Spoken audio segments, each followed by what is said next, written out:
These that are not fucking time, doctors. you can be fairly confident if you They're businessmen. chosen your solvent correctly that 99% of what was in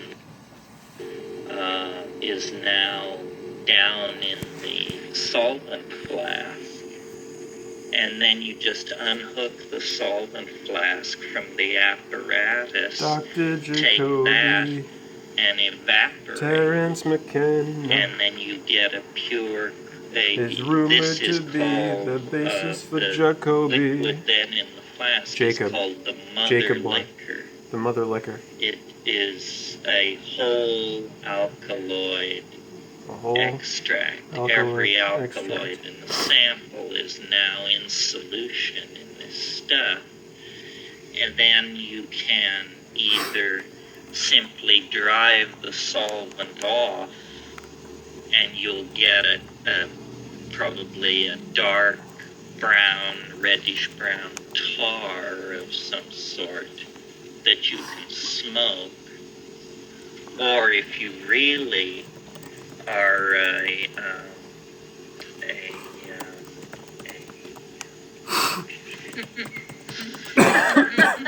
Excuse me. Oh, wow. I saw a guy smoke DMT in the forest in Hawaii, and one of these metallic bugs came and hovered right over him for the entire trip.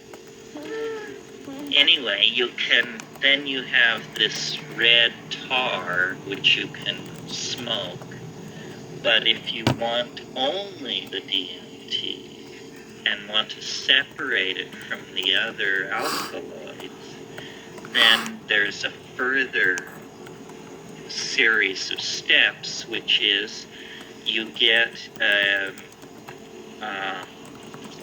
chromatography paper. You know what this is, and you pour the solvent into like a petri dish, suspend the chromatography paper so that it just touches the solvent, and you all know and understand the principles of chromatography. Does it wick up the surface? Yes, it wicks up through the paper, which is very porous, and compounds of different molecular weights will deposit themselves at different levels in the chromatography paper. And then with an ultraviolet light, or sometimes you can tell with your naked eye, it depends on what you're looking for. The DMT will all, like say, the DET will be at 3.5 inches, the DMT will be at 4 inches, the monomethyl DMT will be above that.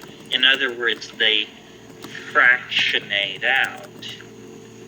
And then what you do this, and you save your chromatography papers, and then when you've used up all your mother liquor in this way, then you take a pair of scissors and you go through and you cut out the inch wide strip where all the DMT located in the filter paper. And so then you get a bunch of little pieces of paper which are saturated in DMT. Now you put them in a clean, this condom-like filter. It looks like a bullet. You put the little sheets of chromatography paper in there, run a solvent through that, and this time when you evaporate off the solvent, you will get a pure enough compound for your purposes. I mean, it will be 90 99% pure DMT. I mean, this may sound like a lot of hassle, but on the other hand, we're talking about the key to the mysteries of life and death here, so the effort doesn't seem too heroic. We're talking about a solvent. How do you know what solvent? Well, you can look this up in a standard chemistry book. The cautionary word here is that high molecular weight solvents are flammable. Chloroform, ether, use these things very carefully and always in an open, well-ventilated place. And for God's sake, don't heat your flask on a gas stove. No open flames allowed. Use the hot plate or something like that.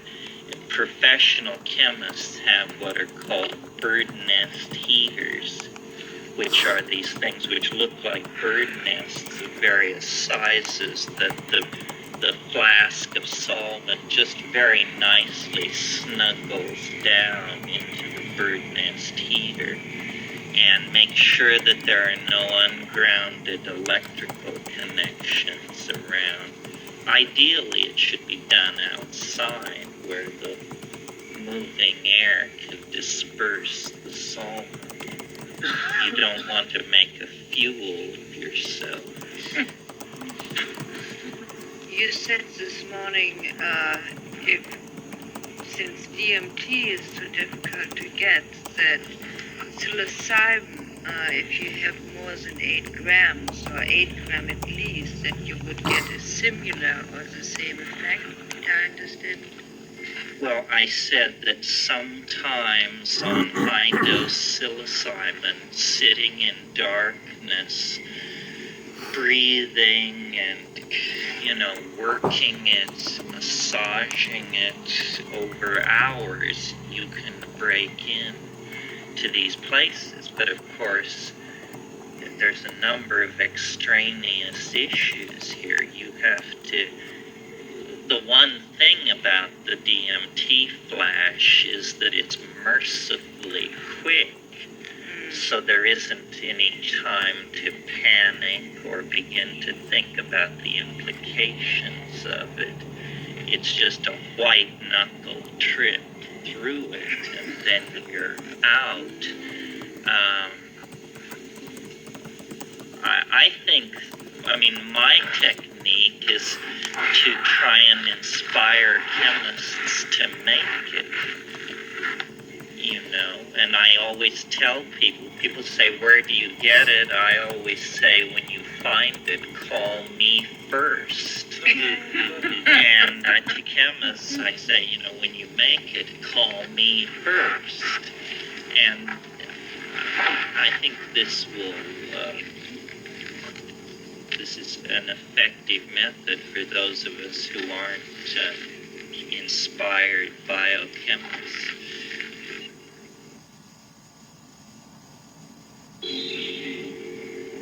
They want us to, somehow under the influence of DMT and to a lesser degree psilocybin, they want us to experiment with language.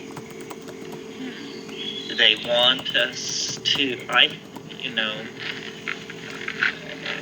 this is just my intuition, but I think that we're, yesterday at the end, we were talking about how we're on the brink of an ontological transformation of language from something seen to something beheld.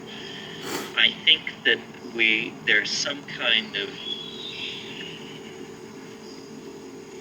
coalescence of the linguistic intent that they want to catalyze.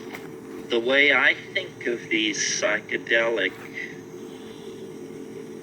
compounds is that they are enzymes things which catalyze the imagination. A catalyst, is something which you add to a chemical reaction to speed it up. And I think, that consciousness might well have evolved out of higher hominids given 30, 40, 50 million years. But it happened in 2 million years. And to account for that, I think we have to look for a catalyst of the imagination. And that's what these things do. I mean, they give, your mind becomes a much more powerful tool for the forming of associations, for the producing of imagery, your mind becomes like the discriminating wisdom of the sword of Manjushri. You're just able to cut through. Consciousness expansion is what these things were associated with. And Expansion, Diane, not contraction. I say in my talks, mind manifestors. It's absence of consciousness that is killing the planet. Absence of consciousness is what is killing the planet. So if there's something that we can do to accelerate our consciousness, then it seems to me there's almost a moral and political obligation to do that. Yep.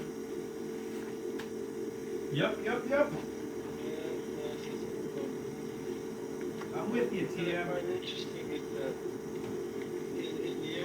I'm with you, Transcendental Meditation, Terence McKenna. David Lynch.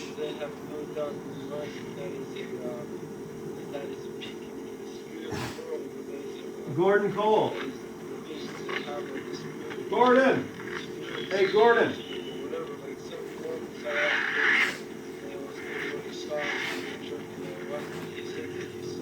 Gordo! Gordy!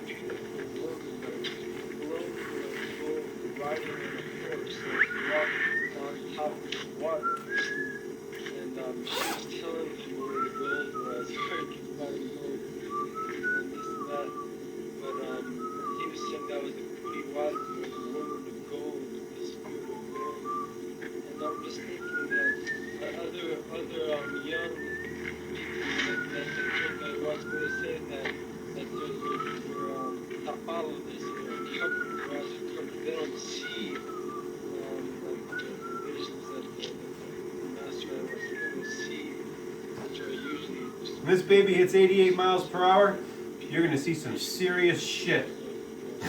It's hit 88 miles per hour, Diane. We're there. We're seeing serious shit.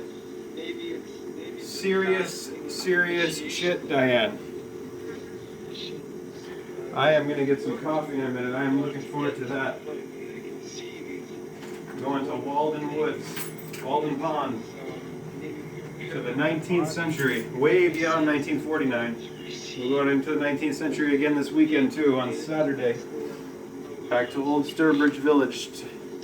Get the tour. I'll give you the tour without the carriage ride, no carry-all ride this time. We're gonna walk and meet and get all the tours from the cooper, from the blacksmith. We'll talk to some chickens. We'll talk to some sheep. Bah. And it'll be Saturday, so undoubtedly sheep people will be there. I'm sorry, I don't call them sheeple. Vulcano 88015. 815.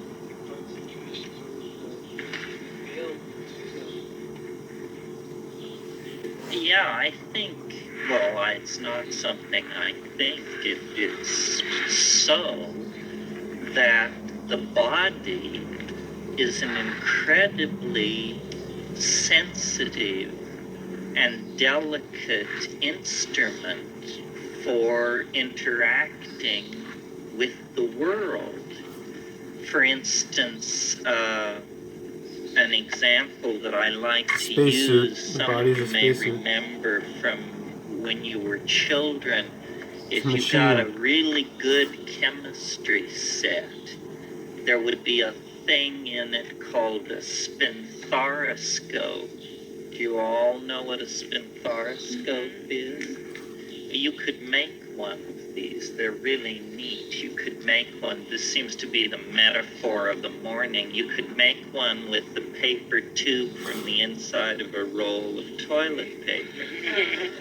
What a spinthariscope is it's a little TP. pipe, usually no longer than this, and in one end it has a lens. Oh, there's 8:15 again. And in the other end, it has a painted phosphorus A, screen, like a television which is 8 set, in reverse, but just not a little 1. It's 1 going piece of cardboard normal that's got some phosphorus direction, A to painted Z, on it.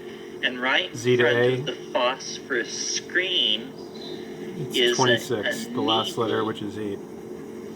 which And then has been dipped in airplane glue. A, And 8, then the end of the 15, needle CI, has been rolled CIA in the kind 23, of radium 8:15, that is 23. on a A, CI, glow-in-the-dark CIA. watch, you know? So what you do with the spinthariscope is you go into a Spinthariscope. closet and close the door, and you sit in darkness for about 10 minutes.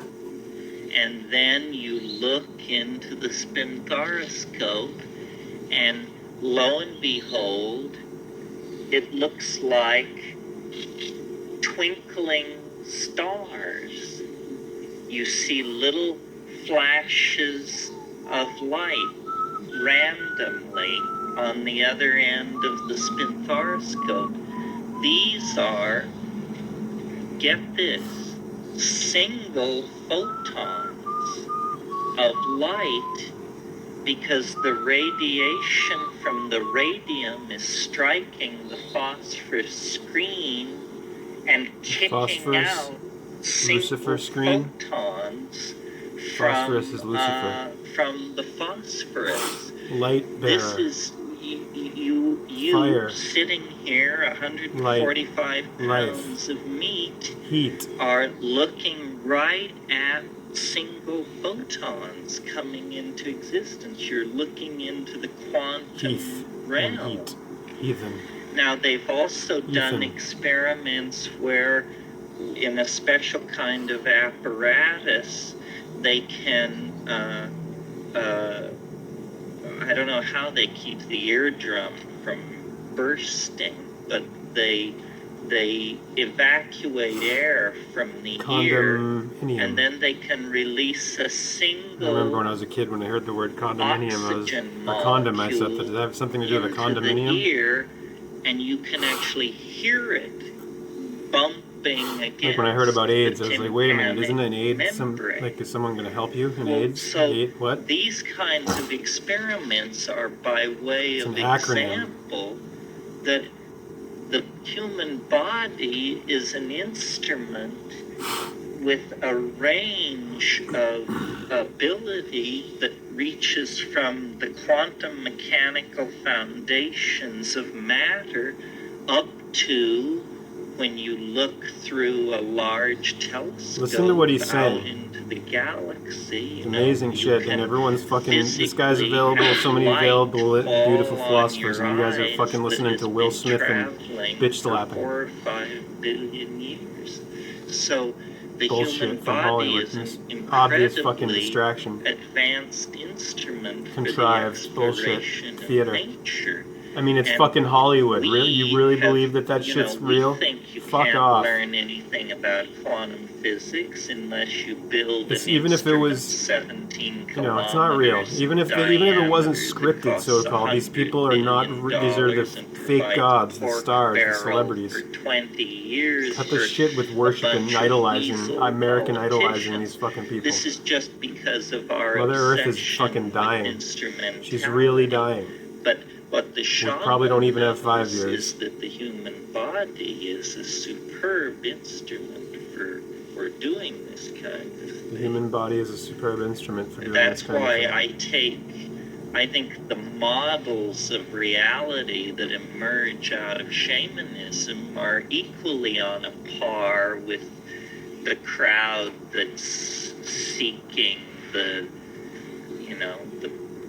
top quark and all that other stuff. I mean, these things are pretty airy-fairy stuff. And usually the argument for them rests on the fiat of some fishy formula. So Pie in the sky, quantum part of the whole made thing up about psychedelics, equations, I think, is, and I theories. hammer on this all the time, is what I call reclaiming the felt presence of immediate experience. Reclaiming the felt presence of immediate experience, unmediated. You are not unfiltered. Time Magazine. You are not Time or Magazine. National Public Radio. Or National Public Radio. Or any of this stuff. The felt presence of immediate experience. The felt presence now, of unmediated experience. Here now. Everything else is rumor, innuendo, illusion, factual ricochet. And we as a culture have completely sold ourselves out. I mean, we all run around with the idea, little me, what do I know? The guys at SRI, they know. The guys at NIMH, notice guys everywhere. This is a kind of self-definition that is totally disempowering. And shamans, by design, all they trust is their own experience. Disempowering you by design. And they don't even trust their memories of their own past experience. The world is made new each time. So the felt presence of experience is all you'll ever know. It's all you ever can know. So why not empower it and empower it. The felt present of immediate experience. The psychedelics this do is this. why they are so politically subversive. This is why they are so politically subversive. A psychedelic person is not willing to be a good citizen, or a good anything that is defined by somebody else. A shaman is a true anarchist. A shaman is a true anarchist.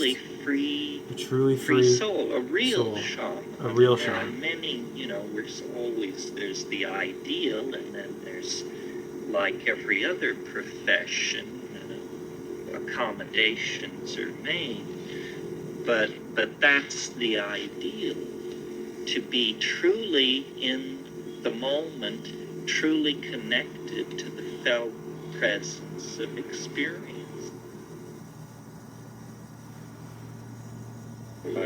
Well, God bless you, Terence. Cannabis is wait, I'll listen to a little more. Cannabis. Tremendously interesting and underrated. Cannabis is tremendously interesting and underrated. Psychotropic. Most people who smoke cannabis smoke it quite regularly. You rarely meet someone who says, I love cannabis, I smoke it 4 times a year. I've wrestled with this myself because there have been periods in my life, I kid you not, when I used to set my alarm clock for 3 in the morning because I felt unable to go from midnight to 7 a.m. without smoking.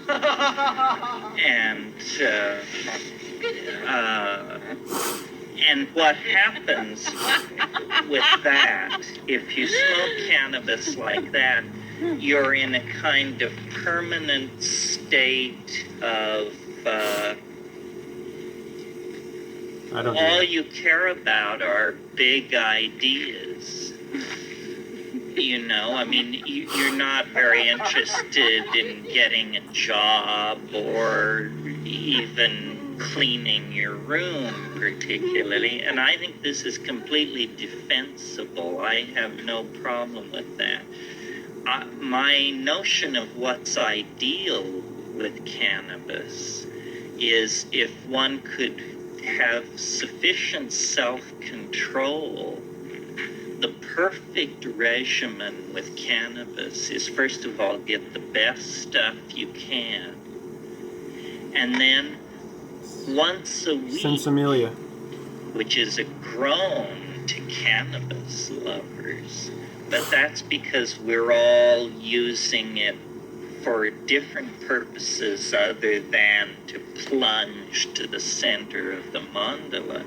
But if you only smoke excellent cannabis and you only smoke it once a week, and you sit down like on a Sunday evening, unplug the telephone, turn out the lights, and smoke as much as you want as fast as you can, it's competitive with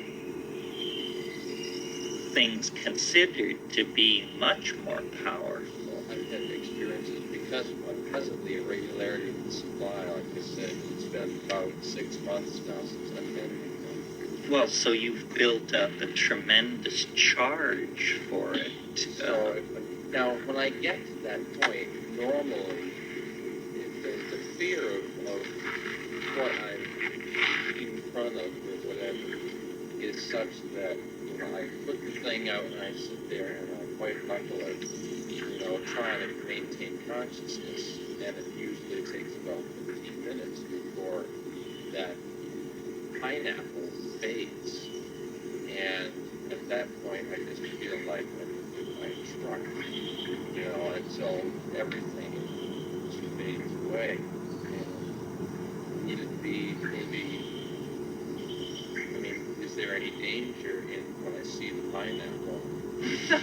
Coffee, Diane. I don't think so. I mean, the danger is your own tendency to panic. Yeah, because I don't know. But the cannabis is posing no problem. Because I wondered about that before and afterwards. What would happen if I had just closed my eyes and gone into that pineapple brain? That's what you should do. I mean, this raises the question about fear, which always arises. What do you do about fear? People who claim they never experience fear around these psychotropics are not fully in touch with the modality of what's going on. Yeah. Yes, they haven't taken. And what do you do about fear? Well, the best advice I ever heard was in, of all places, Frank Herbert's book Dune, where, remember, they have this strange drug called Stroon, which allows them to see forward and backward into time. And he says in there, fear comes like a wind. And what you must do is you must just let the wind blow. It's strange. It can't sustain itself very long. And weirdly enough, your mind will wander. You will actually become bored with being afraid. And you'll discover after a few minutes of being terrified that your mind has wandered and now you're not terrified anymore. When I do high dose psychedelics, I just root myself to the floor. I have a rule of not moving, because moving is a kind of distraction. And and you have to go into it. But learning not to be afraid, it's easy to say, but it's hard to do. But you have to discipline the hind brain. It's the hind brain that presents you with this fight or flight thing. Hind brain, And you Diane. just have to say, The hey, hind look, brain. Even this Fight or is flight. neurocortex activity. Neurocortex activity. Shut up already. Already. even in the state I'm there, there's an awareness that if something says, if only I knew this was okay or not, kind of a thing. But I think it's just. Thank you, Terrence. I got the coffee mug here ready to go, Diane, and we're gonna get some coffee at Sturbridge Coffee House and take these 2 books with us to Walden. We're gonna go right to Walden from the coffee house. Walden. I'm gonna take Walking by Thoreau, of course. We're gonna see his their mock-up of his old cabin there. His Fortress of Solitude, and we'll take Wendell Berry with us as well.